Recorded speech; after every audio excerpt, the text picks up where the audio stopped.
Hello, welcome to another episode of Bunny Hugs and Mental Health here on YouTube. I'm Todd Redebaum.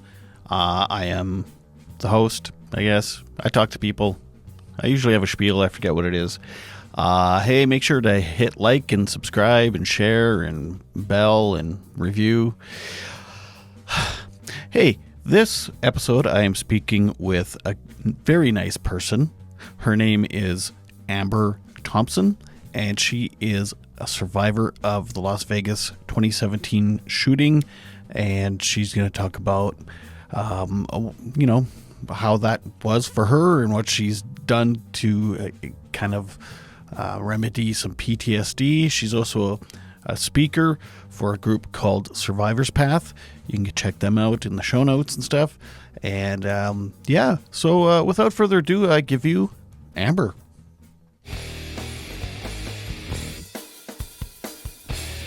Amy founded Survivor's Path with myself, and Michelle Wheeler is our third member. And basically, we all knew each other from working together on the Rebels Project, which is a nonprofit peer-to-peer support group for mass shooting survivors. And when Amy's mom passed, she stepped away from Rebels Project, and then about a year and a half later, decided she wasn't done helping people, and that what we found is that by sharing our story, we can reach out to communities and really, either destigmatize what we've gone through, or we like to say we speak the truth about trauma. So pretty much everything's on the table. Our only rule really is that we don't discuss perpetrators. We don't give them names. We don't think they deserve it. But otherwise, we'll speak about anything. So we each have like a little specialty. Michelle's an educator, so she talks on like the education piece of surviving a mass shooting and then being in the system, the school systems. Amy talks a lot about parenting, and then I talk about psychological safety in the workplace because I've worked for corporations for 30 years in learning and development. So I speak to a lot of DE&I groups and stuff around that. Gotcha. And so Amy, she went to Columbine, so she survived that mass shooting. What about Michelle? Michelle as well. They were both seniors. Right. Okay. Mm-hmm. Right. I did know that. And you were a witness and a survivor of the Las Vegas 2017? 2017, yeah. Route 91. Right. Yeah, 2017. So, yeah. That one's still like I remember when Columbine happened. And right. I mean, it seems like Columbine, and there's a few mass shootings that really just like stick in people's heart. And yes. For some reason, not all of them, but for some of them, and Columbine and Vegas are very, very much have that same kind of feeling in my heart, which is... Yeah. It's interesting.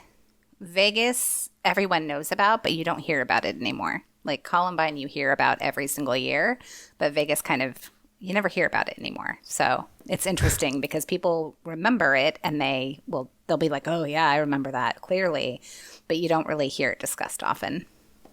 It's bad for tourism. It is bad for tourism, and it's bad for, business. So in general. Do you think that has to do with it? Honestly, I think it has something to do with it. Everything did get resolved very quickly. So yeah. Yeah. Do you feel like, because it happened so quickly, like do you feel like there's some stuff that maybe we don't know about and they didn't? I mean, I don't think, as far as like a lot of the conspiracy theories on multiple shooters and things like that, I don't think that's the case. It feels like the reported story is the story. It just meant like the survivors don't really get the need or the support that they deserve afterwards. And it's a blessing and a curse. I think Michelle and I talk about this particularly a lot is, she would love to not be reminded every year and have a bunch of media around it. And we would kind of like maybe a little more attention to be brought. So right. It's like, and you never want attention, but you just want to, you want people to remember like what we went through. So it's, where do you strike a happy balance with that? No pun intended for using the word happy, but like there's, you want to not be forgotten, but you also don't want to have to always remember. So. Right. Yeah. And I mean, I suppose because there's so many people involved too, yeah. you're not going to make everyone happy. Some people don't want it mind it at all. Right. Yeah. Yeah, that one's an interesting one because you have 20,000 victims. So that's a lot of victims. Yeah. Do you mind kind of walking me through the day or what, or however you want to tell the story? Absolutely. Okay. Yeah. I went to Route 91 for my 40th birthday with a longtime friend. And we had planned to go basically to see Eric Church. Like, that's like our person was Eric Church. And he played night one. We actually weren't even going to stay for Jason Aldean, who was playing, because neither of us are really fans. But my cousin and her family were also there, and they wanted us to come and watch the rest of that set with them. So, it was basically the best festival and the best time ever until it wasn't. But we did end up going through and finding our group, and my cousin had a bunch of her friends with her as well. And we had met all of their friends and we had hung out for the whole weekend. And then that night we were hanging out with them. And then all of a sudden we heard a pop pop. And Melissa turned to me, and I don't know, are we allowed to use profanity? Oh, yeah. Okay. Melissa turned to me and she's like, that's not fucking funny. And I'm like, no, it's not. And then all of a sudden we heard another round of out volleys. And our friend, my cousin's friend, Dana, said, I just got shot. Get down. And we were like, what? And so everyone hit the ground. You could just hear people being like, that's bullets, that's bullets, that's bullets. And then it was just volley spray after volley spray. So you just heard like rapid fire for a couple of rounds. And probably around, I would have to say it was around the 4-ish minute mark, it felt like to me. I don't go back and read the timeline, but about the 4-ish minute mark, we heard someone say, they're reloading, run. Because everybody was down on the ground, and everyone just got up and ran towards wherever they could, find to get out. And so I ran to what would have been stage right, I guess. Yeah, stage right. And I hid under a table. And when I got there, I looked and Melissa wasn't with me. And I was like, oh God. So I immediately texted her on my phone and I said, where are you? And in true fashion, from me knowing her for many years, she texts back and said, I got shot, I'm fine. And I was like, okay. So she was shot in the shoulder, and I was hiding under a table. And as I'm hiding under a table, I can feel dirt kind of hitting the tarp, because it was a table with like those very thick advertisement type tarps, because it was used for a bar. Like, that was a bar. Like a banner type thing. Yeah. Like those very thick vinyl banners. And you could feel like ping, ping, ping, ping, ping. And I don't know to this day if that was just people running by or if it was actually bullets like spraying up like dirt or whatever and hitting. But I was like, that's not safe. So I had a girl who I was with knock over a table, and we slid it over. So then we had table and table on top. So a table on the top and then a table on the side. And we stayed for the entire 11 minutes. We were underneath that table because we couldn't really go anywhere after that. Mm-hmm. And then from there, we were with another group of people, and they said, okay, I think we're safe to run. And so we left at that moment.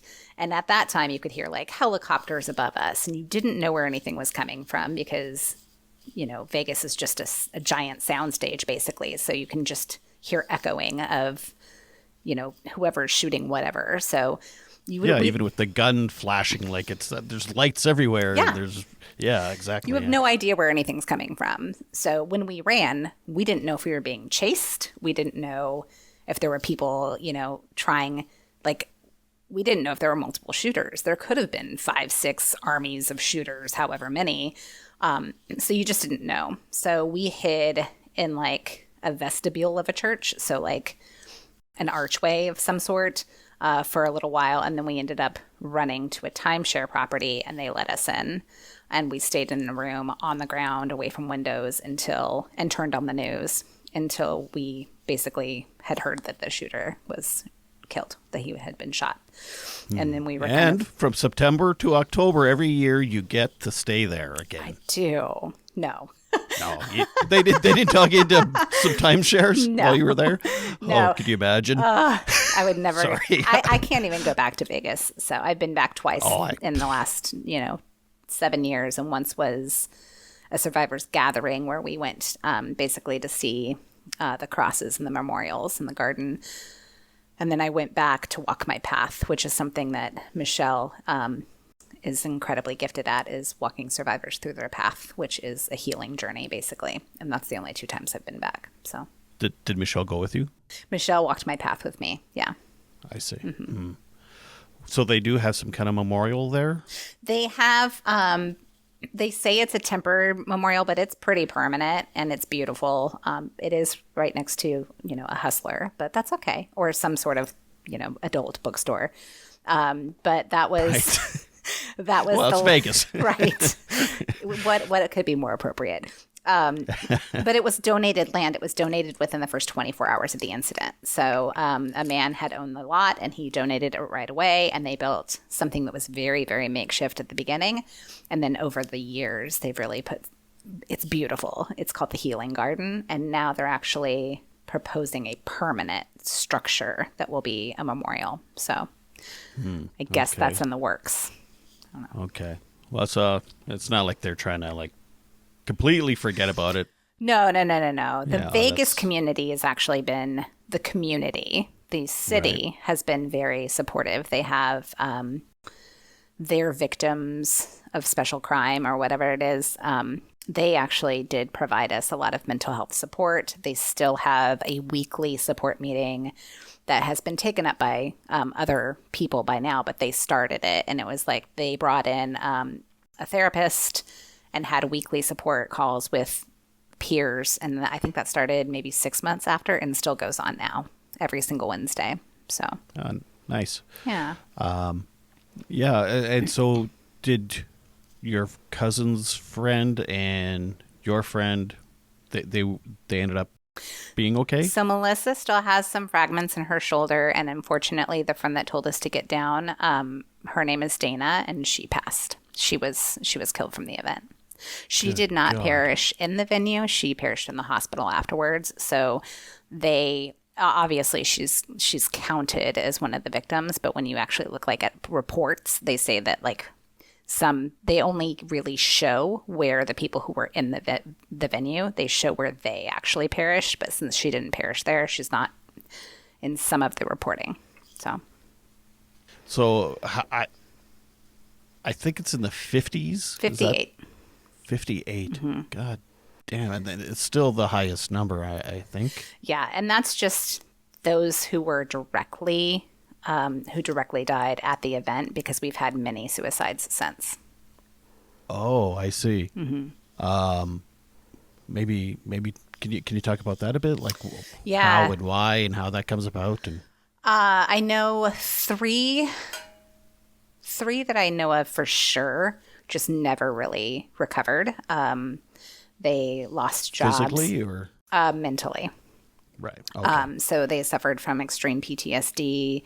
One I know ended up having quite an issue with self-coping through addiction. So I can't remember if it was alcohol or drugs, but she suffered for a very, very long time. And then the other two, I think, were just more like PTSD symptoms that they could not get to resolve. But I know there have been quite a few others that I was not acquainted with, that I will hear in peer groups where they'll, mention so-and-so, unfortunately, is another cursory victim. So. Right.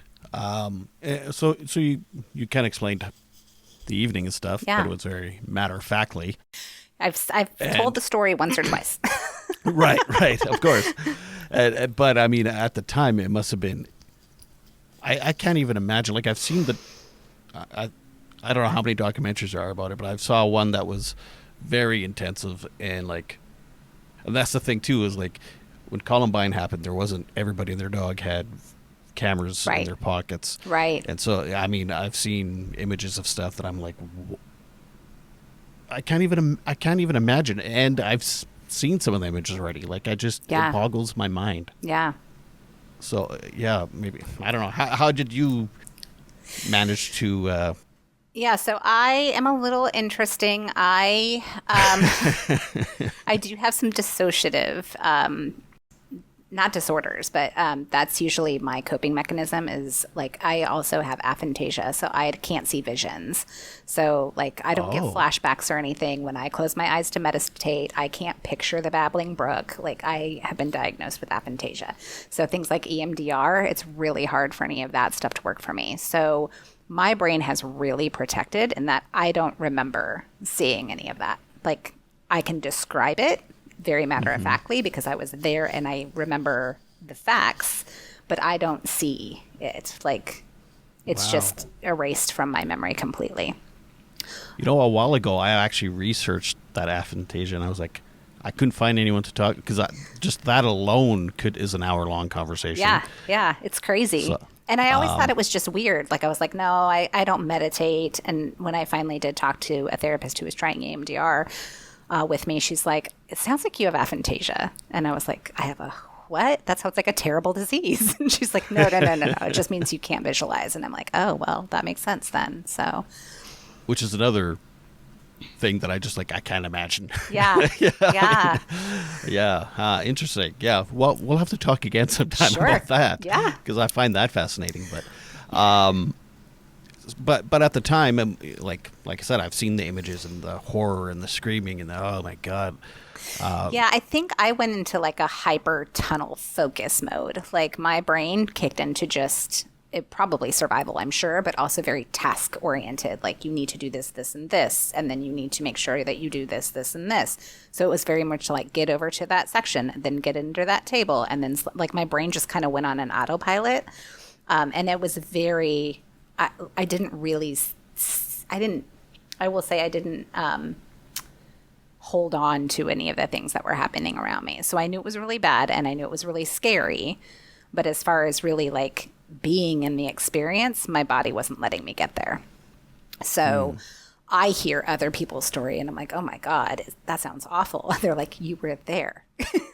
Yeah. I'm like, I know, but I always picture it from like, I was viewing it almost like it was happening on TV. It didn't feel like it was happening to me. Which is very weird. Like I'll talk with the woman that I went with and we have completely different recollections of everything. And she's very visual. She remembers every sight and sound.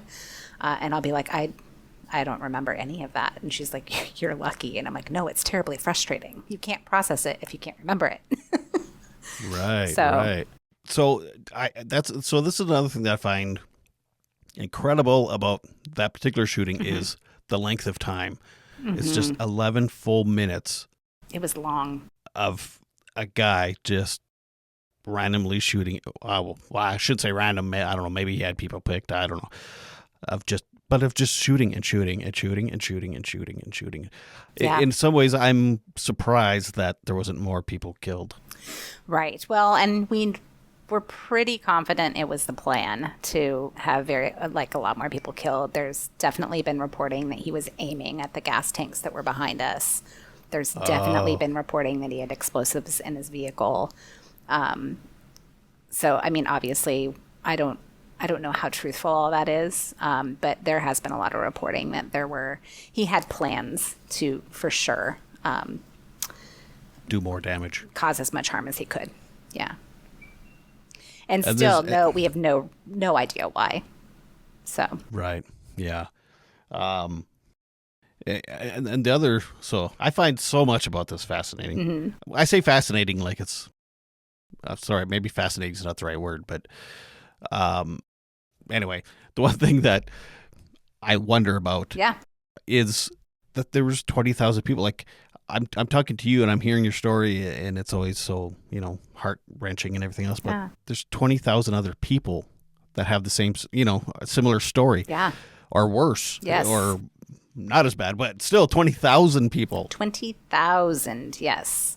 Yes. And that's where it's really hard because as these keep happening, people are like, well, I can't imagine. I said, I hope you never do, but chances are you may. Like, Yeah. unfortunately, we add more people to our club, the club nobody wants to be in every single day.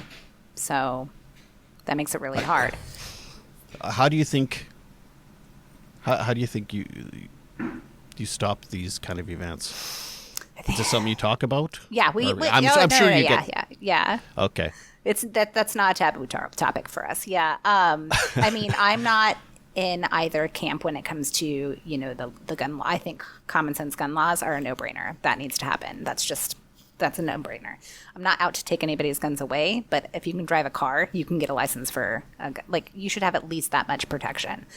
But we just don't have, especially where I live in Florida, we don't have those kind of laws. But I think it's so complicated and nuanced because I think it has to be a mental health first. Like, 12-year-olds they're not okay mentally with their mental health if they're, getting their guns and going and trying to shoot up schools in Georgia, or 14-year-olds, or, whatever the case may be. So the mental health crisis in the country, I think, is particularly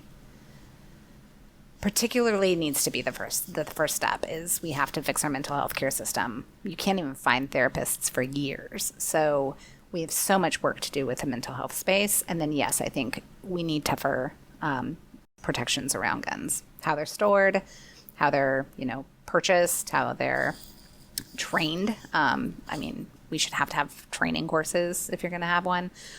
So, I mean, I don't know how to stop it per se, but I do think we have to fix our mental health, and we just have too many guns. There's too many guns out there. So, and too many people who shouldn't have them. Yeah, or have access to them. Yeah. So I don't know if you know, but I'm in Canada. Okay. And we don't really have mass shootings. I mean, we've had them. Right. Even within my own little province here. But that was, we've had one, and that was like quite a few years ago. Wow. So that's kind of another reason why I'm fascinated by mass shootings. It sounds like the United States is like the only country in the world that this is a day-to-day problem. Like, it happens, of course, around the world, but not on the frequency like the States. So yeah, we have, I think, 1 to 2 a day, and you don't hear about hardly any of them. So because we categorize mass shooting as three or more victims, so 1 to 2 per day. So more shootings than there are days in the year that are considered to be a mass shooting. That's unreal. Horrible. It's horrible. Yeah. And it does seem like Columbine was the start of the trend. Like, I'm sure it happened before. Like, I know, like, even when I was a kid, there was people, quote unquote, going postal and stuff like that. So it was happening, but school shootings especially. Right. Yeah, for sure. Yeah, I mean, we have a friend who was at the Paducah. There was a Paducah school shooting a couple of years before Columbine. Columbine was the first, 24-hour reported upon. So it's known as being the first, but Kent State was way before that, and Paducah was way before that, and there were a couple pretty well-ish known ones that were before Columbine. It just happened to be the media sensation that kind of kicked it off, which is kind of why we're really into the no notoriety, because the more notoriety that's given to the shooters, the more people think that that's a cool idea, I guess. I guess, yeah. It's I don't know how anyone could think it's a cool idea, but I mean, there's kids every day who are under threat watches here. So yeah, that's unbelievable. Even here in Canada, like my youngest just graduated high school, but even recently there was they practiced lockdown drills, and they practice all these different drills that when I was a kid, I was like, that's not a thing. Like we practiced the fire drill, and that was it. They're practicing lockdowns and all these things. It's like, what? Yeah. And it happened a few times. It was always, just a case thing. Right. There was no active shooters or anything like that. But it just sounds so terrifying. Yeah, and it's sadly in America we're kind of numb to it until we have an event that the media picks back up on and reminds people. So there's X amount of many shootings in a month, but you really only get 2 that are reported on heavily. So It's when something happens where it's reported on. And of course, especially the schools, because I mean, there's children involved and that's super hard to hear and to process. So, you know, I think we're just so numb to it on a day-to-day basis that we get triggered again when something is big enough to need a media coverage, is what they say. But like probably 90% of those shootings, you never hear about them. And we only know about it because I get alerts basically from my community that says, be on the lookout to, because I moderate our peer-to-peer group for Rebels Project, the Facebook page. So I'll get an alert that says, be on the lookout for this community. You might see some members or whatever the case may be.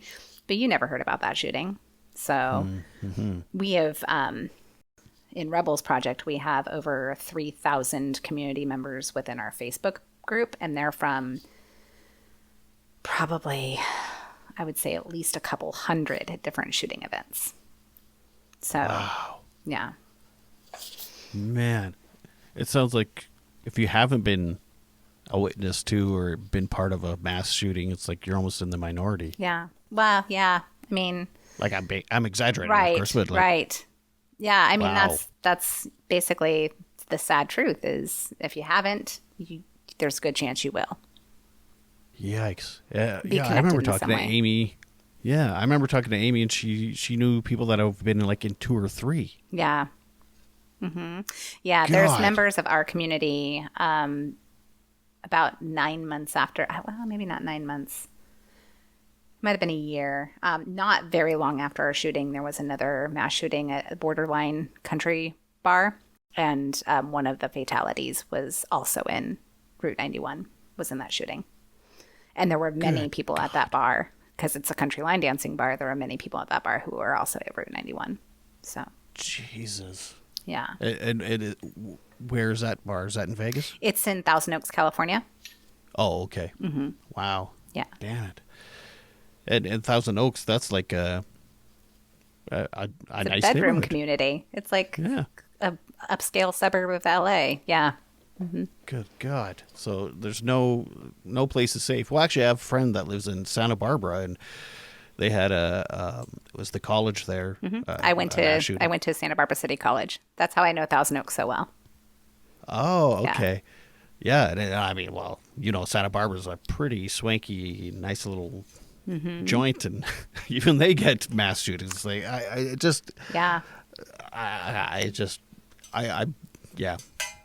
boggles my mind. I had left the city before that particular incident had occurred, but even in Santa Barbara, the kid that drove his car through the crowd, that other mass casualty, I was in the city for that. So I lived in Isla Vista when that happened. So, man. So that was, you know, and that was funny because when I was talking to my therapist, she's like, you're still carrying trauma from being around when that happened. And I was like, I didn't even register that I would carry trauma from that. Right. So it's just. So in a way, you have been part of 2 mass casualty events. Yeah, I didn't witness the first event. It's just I lived in that community, and I was walking down that street and couldn't get to my house less than an hour after it occurred because my house was blocked by police. So. And how do you feel about, like, you look at the demographics of shooters? Mm-hmm. Now, I always hear it's usually young white males. I don't know if that's an actual stat or if that's just what people are saying. It's a stat. It's predominantly young white males. Yeah. Mm-hmm. What do you think's going on with young white males? I don't know. I mean, I think particularly, I think that they get messaging that tends to be a little more, you know, pro-gun, I feel like they're in, you know, the most politically divided households. Like they have more political influence, it sounds like. For a lot of these, they're finding that their parents bought them those guns or they got it from their parents who let them have access. So, you know, it's not saying it's a white problem, but, you know, it's historically those kind of households that where you grew up, you know, with guns being a big part of your culture.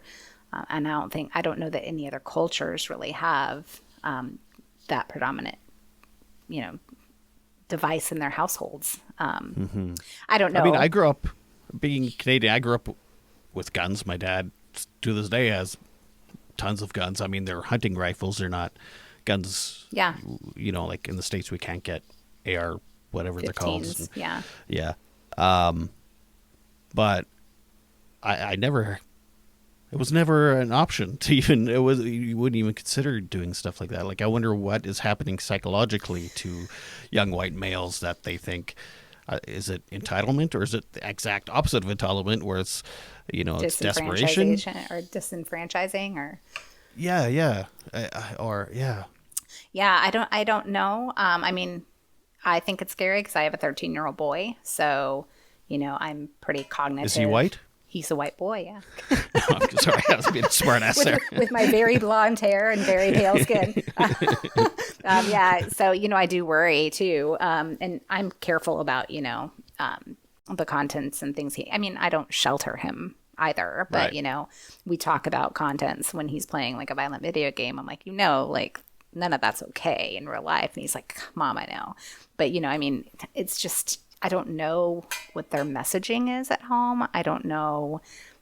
We know we're not getting to the roots of problems. Bullying is still such a thing in schools, even though there's campaigns against it and they've tried to, really nip that stuff in the bud. There's still rampant bullying in school. And I think there always will be. Yeah. And so it would be interesting to see if these, men or boys are being bullied, or what their home life was like, or it's just, you don't know. So yeah I don't know why if it's happening daily, why isn't there someone like researching? And there are there okay. Yeah, in fact, we have somebody that we're connected to in our community. Her name is Jackie. I think it's Crest. I can't pronounce her name correctly, but she's a PhD researcher who specifically does work on mass shootings, and she knows of a community of several other researchers. So there are definitely researchers out there who are collecting information, and I personally just don't. I try to stay away from all that. Okay, but she does a lot of work with that. She's a pretty amazing woman. So So my son, he's taking journalism in university, and he just wrote a paper about how governments are using AI to know where to bomb, especially like Israel uses AI, to have an algorithm to figure out where Hamas might be and whatever. I almost wonder, like, at this point, you think you could almost take all the research, put it in a computer, and it'll tell you, like, who's at risk to become a shooter, or where the next, you know what I mean? Like, you hear all the time about how, they posted on social media, or, there was some sort of red flag. This last shooter in Georgia, the FBI had already looked at him, 14-year-old. So it just doesn't make any sense why you already have him flagged. How in the heck did you not have those security measures in place to where this child could not get his hands on a gun? Like, obviously, he's underage. He couldn't have gone and bought one, but he got one as a Christmas present. So, from his father. So while the FBI, the father knew the FBI were looking at him? Yeah. They're both on trial right now. The father's being held accountable. But, it's like... Oh, yes. Okay, I think I've heard of this case. Yes. Yeah, it's the one that just happened, like, 2 weeks ago. Yeah, so it's just... there's information out there that would send up some notification of, hey, danger, right? But we just haven't, nobody's doing it. This is just me spitballing here. Yeah. So I don't know. There's no research here at all. I wonder with the internet and stuff, and having access to so much data, that then kids that are disenfranchised can then idolize some of these people, and then want to, it's almost like sport. Let's try to break that record and try to be an idol for the next round of kids. And yeah, that's unfortunately has been proven to be true. So there's definitely been a couple of instances where they've caught people who want to recreate Columbine in some way or another because they were so obsessed with those perpetrators. And I'm sure, other incidents too, but it's been documented. Like, we had a girl who idolized those perpetrators and flew out from Florida, I believe, flew out to Colorado and was going to conduct her own event on the Columbine anniversary. And they caught her. But That's it was really stupid day Yeah. to pick. Yeah. It's like, But so yes, Anyway. that is happening. Absolutely. Unfortunately. and a girl. That's not And that was very a common. girl. And yeah, that's not very common. Yeah. Wow. I mean, we're talking about, it's mostly white kids, but I know that there's other mass shooters, and it's not always schools. It's Right. churches, it's mosques, it's Super Bowl parades, it's Yeah. political rallies. It's, yeah. And then, you have Donald Trump live on TV getting shot at with blood on his face, and it's just, it's everywhere. It's terrible. Yeah. Yeah. And I think here, particularly, we're so divided right now. Just the climate's really hostile. So I think that gives another almost not an acceptance, but it's almost an acceptance because people are just so divided and hostile right now. It's just there's tension everywhere in the air here. So Yeah, and then it creates extremism of both sides, Yep. and which then creates, then it's a spiral of, then it creates more divisiveness, then it creates, more Yeah. hate speech, then it creates, that's something, well, okay, I'm going to figure this out in this conversation. Okay. So, when you get the answer, you let me know. okay, so what have I said so far? Internet, guns, but I think another thing is that divisiveness. Like, again, here in Canada, there's more than two political parties, Right. So it's less black white. Right. There's political ideologies that are gray in the middle, and so it kind of, I mean, don't get me wrong, there's still extremism, and it can go one way or another, but that kind of prevents it a little bit. It kind of keeps everybody within parameters ish, Yeah. right? Generally speaking. So It would be really Yeah. nice to have at least an additional party here. right, and I mean, the other thing is, I mean, so many people in the States are militarily trained because we Yeah. have such a massive military, and a lot of them come back from wherever and have PTSD, and then they are, a lot of military people, when they come back with PTSD, look at the Oklahoma bombing guy. I won't mention his name. Yeah. Again, you become extreme. You become an extremist, and even if you don't become a perpetrator, you might breed a perpetrator Right, in exactly. your family, or Generational boy. trauma that just gets passed down. Yeah. Yeah. Okay. Hey, we're figuring it out. We're going to save the world. Who do I send this to? I wish I knew. We've been trying. We've been trying to get through for a while, but nobody's listening to us. So Well, yeah, that's the other thing. And then you have lobbyists and all types of things. And Yeah. Oh, man. It's so, as someone that's not American, but very American adjacent. I mean, I'm only like 2 hours away from the border. right. It is a bit of a petri dish for Canadians to sit and look and wonder what the hell's going on, and it's frustrating to watch because we know that it doesn't have to be like that. Yeah. Yeah. I mean, we're the only country where it is like that, unfortunately. I mean, Right. I'm sure that there are, I'm sure every other country is taking a look at us and being like, what is going on there? Like, what Like is wrong first with world those people? First world countries. First anyway. world countries, yes. I mean, Yeah. other countries obviously have massive issues as well, but I'm sure. Child armies and things. Yes, But yes. yeah, we're talking about. How have you seen treatment, and you go to your peer things, and do you feel like you ever did suffer from PTSD, or? I think I still have a little PTSD. I think I carried through, what carried through for me was anxiety. Like, I now have generalized anxiety disorder, and I really didn't have any issues with anxiety before. I definitely have triggers. I don't sit with my back to an exit. I always know where my exits are. I can't do balloons or A real big trigger for me is the roofing guns when they're like replacing roofs. Oh God. Yeah. I can hear it in my mind and just imagine. It's horrible. And I, before living here in Florida, I lived in Denver, and you basically have to replace a roof every single year there because of hail. So it was terrible. So I definitely have triggers. I do have a therapist that I don't see as much anymore. I don't feel like I need it as much anymore, but I definitely do triage when I have like an incident that boils over. My anniversary is in 2 weeks, so I'm feeling it all over my body right now. Like my hypothalamus is on red alert. So I definitely feel it in my hips and in my back right now. So I do somatic yoga for that.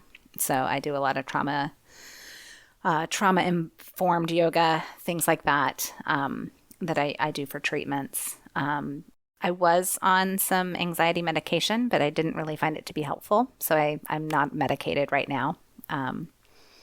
But yeah, I pretty much try all the treatments till I find the cocktail that works. So Right. And that's something one of the reasons why I do this podcast, it's to kind of convince people you can't have too much knowledge or too many treatments or too many modalities that you try, and you'll never be cured. So you just try a different modality or a different cocktail, and you keep mixing and matching, and do more than one. Yeah, and that's not to say, I mean, I do have moments where I need to go back and see therapist for sure. Like I do maintenance for sure. I just need it less now than I did before. But I still have that. I still have that person on speed dial. But we also say like there are many different therapies, and you need to, not in a creepy way, date your therapist. Find the one that works for you. But or in a creepy way, or the creepy way, if they're whatever floats your boat. But but I have definitely broken up with therapists before. Like, oh God, yeah, me too. The ones that have wanted nothing but EMDR, those ones I try and tell them like EMDR does not work for me. Like I know it's supposed to be very effective for trauma victims, it doesn't work for me. We have to try something else. So that I think. I've had to go through several therapists and convince them that it doesn't work for me. Right. Why can't you just listen to me and we can try something else, some other modalities? So I do tell people, I'm like, if that type of therapy is not working for you, you're not broken. It's just not the therapy for you. So, Well, I find it interesting that you don't have the visuals in your mind, but yet you still have the trauma, and it comes up in physical ways. Yeah. And I've talked to lots of people, and the body holds the score or whatever. Body keeps the score. Yeah. Keeps the score. Either way. And that it's you can use these other modalities like psychosomatic trauma based yogas and things like that. And I find it interesting too that you're able to connect those dots that this is from trauma that I have a sore back. It's other people. It's so obvious. It's because I'm having flashbacks. I'm having trauma. I'm feeling or I'm my having body. PTSD. Yeah. And it's mostly because I read The Body Keeps the Score. That's how I knew that my pain was from trauma, because I didn't have it before the incident. And all of a sudden I was starting at certain times of the year when certain events were hitting. And I had worked through that workbook and that book. And I was like, yeah, it's trauma. That's what that is. But yeah. So you recommend that book? I do recommend that book. It's hard to get through. It took me several times of trying to read it, and I think it took me almost a year to finish because it's just heavy and it's very clinical. But it is very good. It will explain a lot of the symptoms of what people go through when they're healing from a traumatic event, or if they have PTSD. Well, thanks for the warning, because it's nothing's worse than a dry. It's heavy and dry. Heavy and a little dry. But informative. So I would recommend like biting off chunks of chapters. I studied it in 2 chapter sections. So I would do 2 chapters, and then I would actually go away for a couple of weeks, and then I'd come back and do another 2 chapters, and I would read other things in between. But yeah, it takes a while to get through. And I have several friends who have experienced events, and they say, yeah, I never could get through it. And I'm like, okay. I see. So, or get it on audio. Audiobook. I can't remember if he reads it or not on the audiobook. It'd be interesting. He's an interesting fellow. It's not a pool or a beach read. No. Oh, man. We can laugh about it now, though. Right. So what was it like getting together that first time you went back to Vegas with other victims and going through I don't know, I'm assuming there was a bit of a ceremony and stuff. Yeah. It was good to go back. We went back particularly to see Dana's cross. Greg Zanis, who does those crosses for healing, he passed away, I think, last year or a year before. But he had done 58 crosses and had set them in front of the Las Vegas sign. So we mostly came to, pay honor to that. And then we had like a big brunch. And then we went to the Healing Garden. And there's still people I talk to that I met on that weekend. And we have, several members in the Facebook group who were there. We have a whole group of people who came from Colorado that I spent a lot of time with in those first couple of years. So the peer community is very important. We're really the only people who understand what it's like to go through one of those things. And so having that peer support has been vital in my healing too. So, and it brought me to Rebels Project, which then brought me to Michelle and Amy. So, having my husband makes a joke all the time. He's like, well, he's like, I totally get it, but it would be really cool if you had some friends that didn't survive a shooting. It's like, fair point. Because he's always like, do you have any friends that haven't? And I said, at this point, I don't. I mean, of course I have them from before, but people I spend the majority of my time with are survivors. So. Wow. And unfortunately, if there's going to be a shooting or two a day, they'll all be my friends. Yeah. Everyone will be your friend, and everyone will be my friend. will know someone that's been in a mass shooting, unfortunately. Yeah. Or two or three. So sad. So which anniversary was that you went back? We went 2021. So. Oh, okay. But it was July, so it wasn't on for my anniversary. It was the July of 2021. So when things were just kind of opening back up after COVID, is when we went and walked the path. We flew into Vegas and then drove down to San Diego. So we had like a little girls' retreat after that. I went with Michelle and then another Columbine survivor named Missy. And then we went with our friend Kelly, and she has an interesting story because her kids were at STEM, which is a high school in Colorado that had a mass shooting, and then her brother is a perpetrator. So I think Amy told me about this girl, maybe. Mm-hmm. And she does a lot of advocacy work. She spends a ton of time at the Capitol, and she's basically a gun common sense law advocate. And she hosts her own podcast. It is called Impacted by Gun Violence, Hope in the Face of Adversity. Yeah, it's so sad when their perpetrators are, young, when they're children, because their whole life trajectory is just spun off. And you can't say, like, that person's never going to be rehabilitated. Like, their frontal lobe hasn't even developed. So, exactly. Like, they're not even fully who they're going to be yet. So those cases break my heart when the perpetrator is a child, because I'm like, you made really, really sad choices, and now your whole life is going to be about that sad choice. Do you have any events coming up with Survivors Path? So we are basically a public speaking bureau. So we speak at conferences and organizations, and Michelle and I will be at the American Case Managers Association. So basically like first responders and medical triage personnel.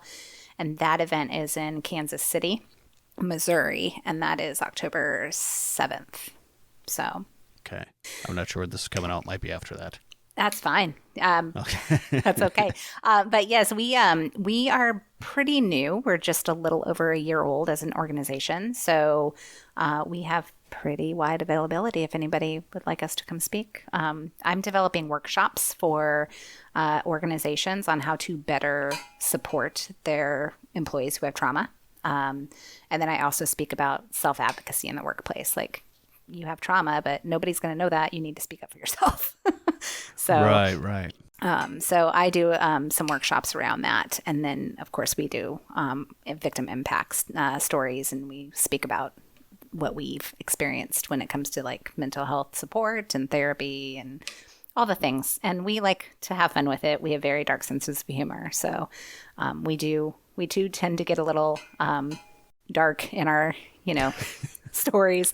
But we can laugh about it. We have no problems laughing. So, and we want people to know, like, you can still go through horrible experiences and come out the other side laughing. So do you feel, is it kind of a split responsibility, people approaching their employers and saying, this is what I'm going through, and half of it employers' responsibility to have things in place already, or be willing to expand what they have? I think absolutely. Yeah. And I have worked for both a very psychologically safe workplace and one that is not. And not because of my trauma, just like the one had mental health services kind of in place. Like they had those in general, not just for trauma survivors, but just in general, they were really cognitive of mental health being a part of the workplace. Like it has to be a part of the workplace.